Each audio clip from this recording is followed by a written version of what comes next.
Will this affordable concealer cover a scar from a dog bite? I actually also have a dog bite, so let's find out together. I'm gonna use a damp makeup sponge to blend this in.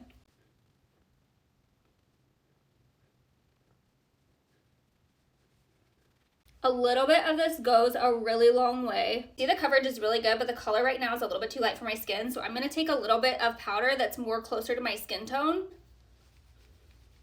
And here's the final result. While I didn't cover it totally perfectly, I think it did a pretty dang good job covering it.